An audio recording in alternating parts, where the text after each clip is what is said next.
السلام علیکم ورحمۃ اللہ وبرکاتہ۔ الحمد للہ رب العالمین والعاقبۃ للمتقین والصلاۃ والسلام علی اشرف الانبیاء والمرسلین وعلی آلہ واصحابہ اجمعین، اما بعد۔ عن ابی ایوب الانصاری رضی اللہ عنہ قال قال رسول اللہ صلی اللہ علیہ وسلم من صام رمضان ثم اتبعه 6 من شوال كان كصيام الدهر، رواه مسلم۔ حضرت ابو ایوب انصاری رضی اللہ تعالی عنہ کہتے ہیں رسول اللہ صلی اللہ علیہ وسلم نے ارشاد فرمایا، جس آدمی نے رمضان کے روزوں کو مکمل کیا، ثم اتبعه 6 من شوال، پھر اس کے بعد اس نے شوال کے 6 روزوں کو پورا کیا، کصیام الدہر، کان کصیام الدہر، اللہ تبارک و تعالی 1 سال روزہ رکھنے کے برابر ثواب عطا فرمائے گا۔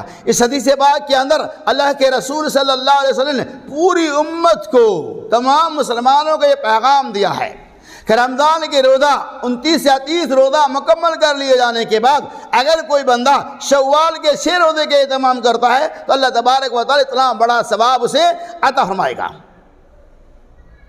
بڑے مبارکباد ہے وہ لوگ جنہوں نے رمضان کے روزے کو مکمل کر لیے جانے کے بعد شوال کے 6 روزوں کو بھی مکمل کر کے مزید 1 سال کی نیکیوں کو بٹور لیتے ہیں۔